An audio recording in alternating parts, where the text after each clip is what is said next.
Hi skiers, I'm Jeff from SkiEssentials.com. We're here today to do another 2019 ski review. This time it's from Kastle.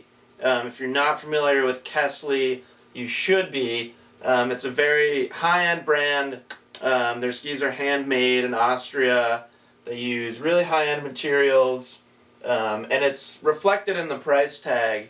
This ski that we're looking at today, the FX95 HP, full retail on that ski is just about $1,200. It's $1,199. So we actually did a review of the FX95 HP about 3 years ago, almost 4 years ago now, and we kind of talked about why or how it hits that $1,200 mark, and whether it's really worth it. And ultimately the conclusion of that review was yes, it is. If you have that in your budget, it's a fantastic ski. You really can feel that it's handmade. The performance is pretty awesome, which we'll get to. But we thought we would kind of circle back to it and talk a little bit more about performance. We've definitely had a lot more time to test it since the last time we took a look at this ski. It really hasn't changed other than the color change, and there is a shorter length available now too that you couldn't get before. But we thought we'd come back to it because it's a great all-mountain ski, and this is the current version. This is the previous graphic that basically was discontinued after the 2017 season. We have this ski, handful of them, not a ton of them. And they're discounted about $500 off that, actually over $500 discount off that kind of $1,200 full price. So pretty unique opportunity to pick up a Kastle at a significantly lower price than you normally would. And to circle back to the last time we reviewed it, if it's worth $1,200, it's most certainly worth $500 less than that. So keep that in mind if you're interested in the FX95 HP after this review, or you are already. Keep in mind that we do have the current graphic and we have the previous graphic as well. This is the 85 HP on the end, which I thought I would include just because it was right next to the 95, and I kind of wanted to show the whole line. Although the 85, the current version of the 85, is yellow instead of red. So they kind of went to this aqua for the 95 and yellow for the red, which these colors were available for 2018. So some of you may already be on this ski, but it's a fantastic all-mountain ski, and I think we'll kind of just dive right into it. Let's talk about construction before shape. I do want to note before we jump into anything, this is Chris Davenport's signature ski. So they all get his signature. It's now right underfoot. It used to be kind of down behind the heel piece, or where the heel piece would have gone. But construction of the FX95 HP, there's a lot that goes into this ski, something that we talk about in the written portion of this article. There's a lot that goes into this ski, which is part of the reason why they're pretty darn expensive. But like we were saying, if you have it in the budget, it is, you can make an argument that it's worth it, because they're just awesome skis. So core of the FX95 HP is a combination of poplar and silver fir. We see a lot of ash and silver fir and similar woods in Kastle skis. And this one they added in poplar. Poplar's a softer, lighter wood, so you get a nice combination of performance benefits already just from the core. That's then sandwiched between two full sheets of Titanal. So that's a recipe for powerful construction just right there. We see a lot of skis out there with 2 sheets of metal, and we'll kind of talk about how this stacks up against competitor skis in a little bit. Kastle also uses, they have rubber along the edges that provides some further damping properties to the ski. When you're riding on edge, you don't feel kind of imperfections in the snow, especially when it's firm, nearly as much as you would without it. Kastle's Holotech is always an important part of their construction to note. This is Holotech 2.0, which they did have on the previous version of the ski, but essentially they remove material out of the tip of the ski. Basically, probably the biggest benefit of that is the reduction of weight, which you really notice in swing weight on the FX95 HP. And there are some other benefits as well. It actually stabilizes the ski. There's it's a little bit counterintuitive, but it really does. And kind of going back to the swing weight, it gives it a more precise feel. By removing some of the material up there, really doesn't take anything away from the ski. It's only giving it benefits. So pretty cool construction. Wood core, 2 sheets of metal, burly construction. It's not the lightest ski in the world, but it's not super heavy. And it does give it a fairly stiff flex with that wood and the 2 sheets of metal. I'm not the strongest person in the world, but it's a pretty stiff flex. Now the shape of the FX95 HP, camber underfoot, I'll put them together so you can really get a sense. Camber underfoot, which Kastle calls kind of low rise camber. It's fairly average, I would say, in today's market, among these kind of mid-90 all-mountain skis, or even go up to 100. I would say the amount of rise in the camber and the length of the camber is fairly average. It uses dual rise rocker, so pretty slow rise to the rocker, but it starts pretty far back. So right there, it's not like banana rocker, or it's not super pronounced tip rocker. I'm thinking like Soul 7 tip. Doesn't have that much rise to it, which helps with edge grip, which we'll talk about too. And there is rise out of the tail, a little bit shorter rise out of the tail than the tip, but there's definitely some tail rocker in this ski, hence the dual rise. Something that's really cool that Kastle does, and again, all of these things kind of add up to why their skis are pretty expensive. Or at least more expensive than some other brands that you might be familiar with. It has an elliptical radius, so it's a longer radius underfoot, then the radius kind of shortens as it reaches the tips and the tails. So what that does is it gives it a very responsive feel entering and exiting a turn, but depending on how you're weighting the ski, where your balance is, how much you're pressuring the tip, you can make some kind of longer turns on it as well. This is the longest length, the 189, which is if you're to measure basically the radius from here to there, radius of that full circle, it's 22 meters, which is kind of right in the middle of what we see, maybe a little bit on the longer side of what we're seeing in kind of this category. The 181 is a 20 meter radius, and they go down, which with each length accordingly. And I do want to mention there's also a skin clip on the FX95 HP. Kind of important to note because that is, especially when you go back to it being Chris Davenport's ski, he's known for alpine touring, some pretty steep, remote places in the backcountry. So he definitely wanted a skin clip on his ski, and I think it touches on the versatility of the FX95 HP. I think we got everything important there on shape. There is some early taper in the tip. Something I talked about in the article is it's pretty subtle. They did a really good job with this design. Again, it's not drastic early taper.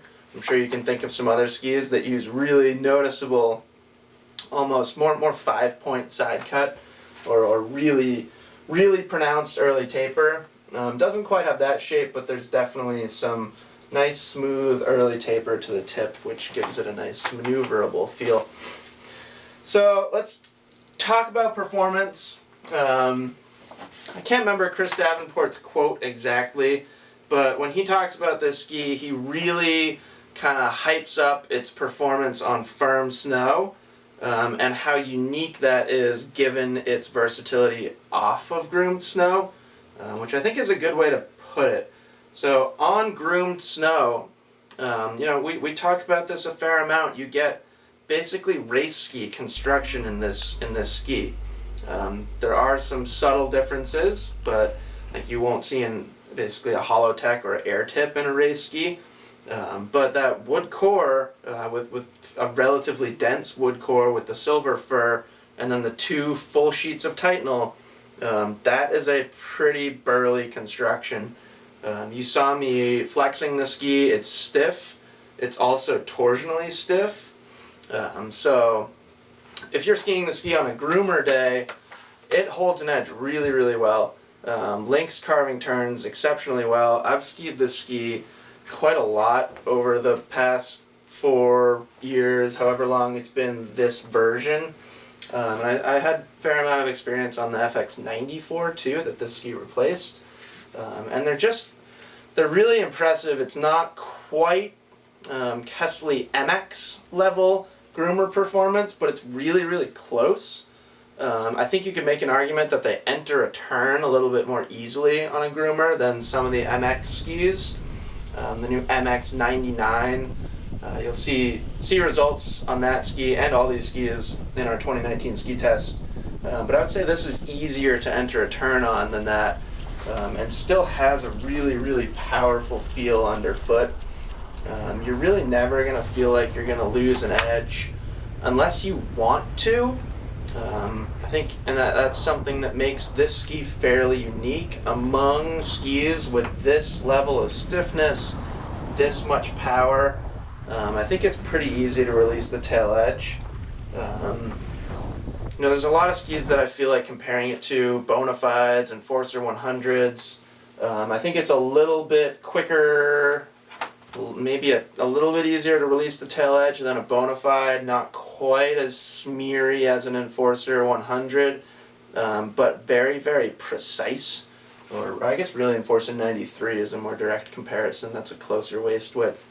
But not quite super smeary, but definitely allows you to make, skier input goes a long way on the FX95 HP.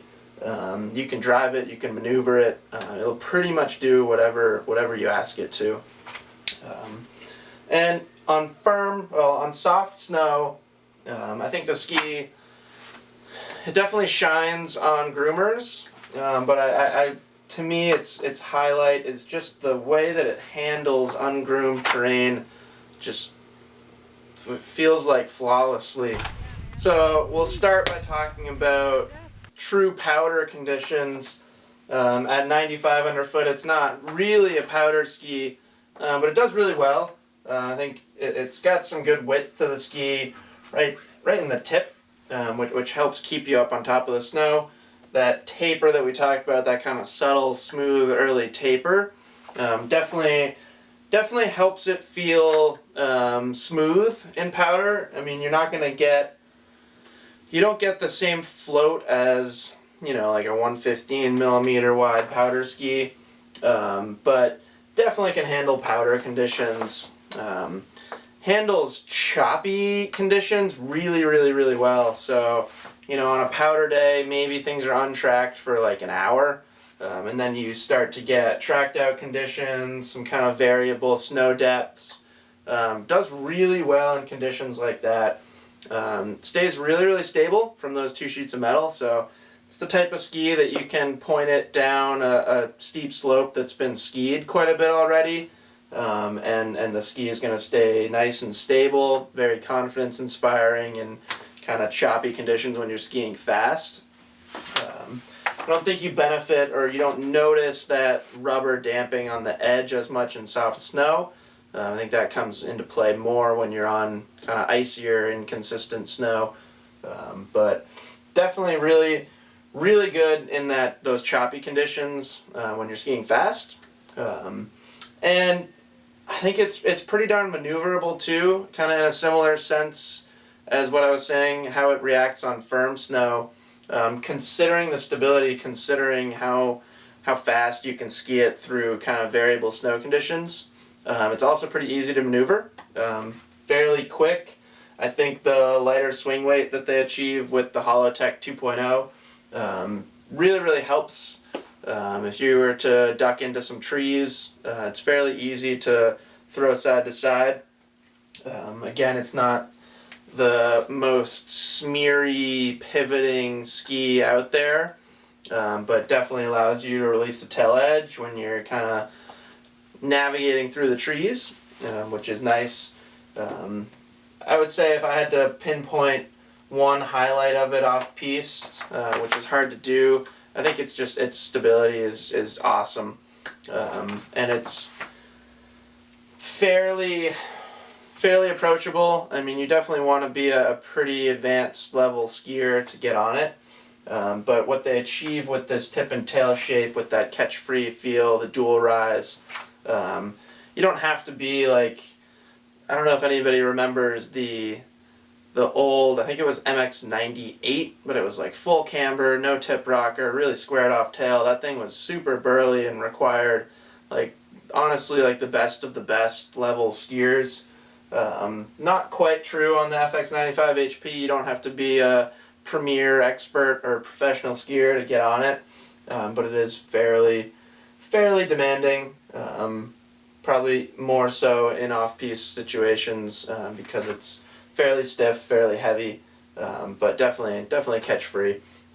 And then backcountry use, like we were saying, it's got this skin clip, which really says a lot about the intended use of this ski.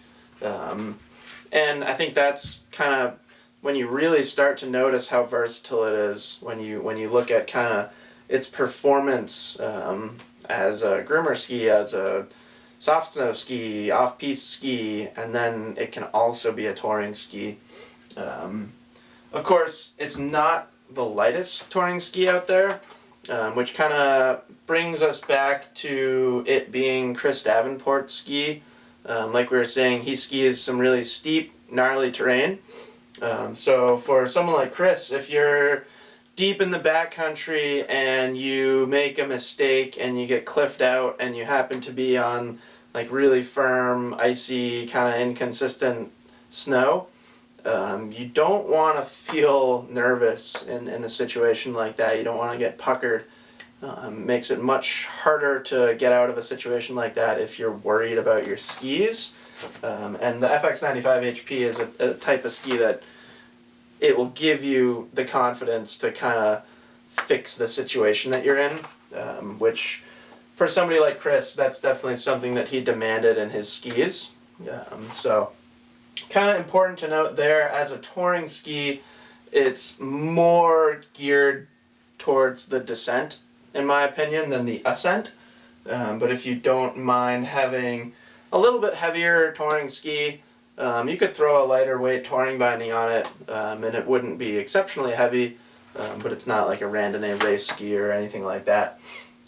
But super stable off-piste, pretty maneuverable, especially considering how powerful it is, how stable it is, how fast you can just kind of point it and go through choppy snow.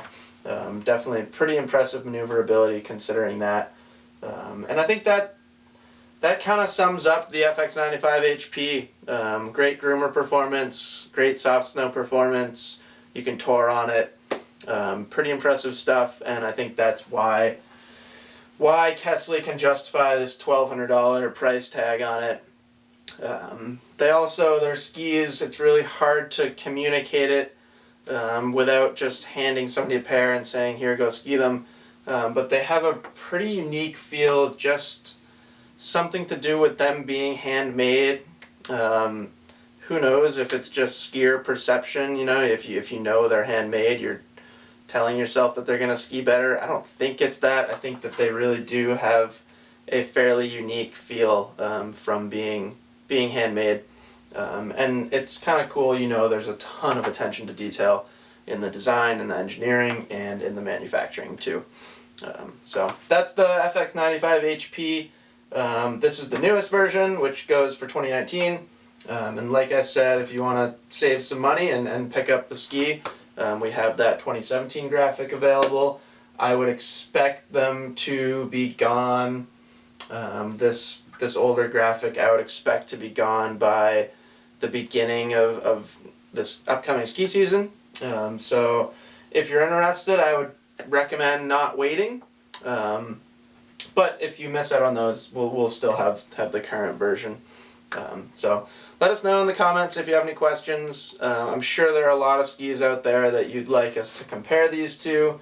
So feel free to ask any questions that you might want to. We will be doing some comparison articles as we get closer to the ski season. So we'll put 10 to 12 skis on this wall and kind of go through them and talk about the differences between each one. And we'll definitely include the FX95 HP. Hopefully we can include an 85 as well in kind of a narrower width category. The 85, eventually, it's retaining all the performance characteristics of the 95, but a little quicker edge to edge, and you lose a little bit of float and stability in softer snow conditions. So FX95 HP, let us know if you have any questions, and we will see you on the slopes.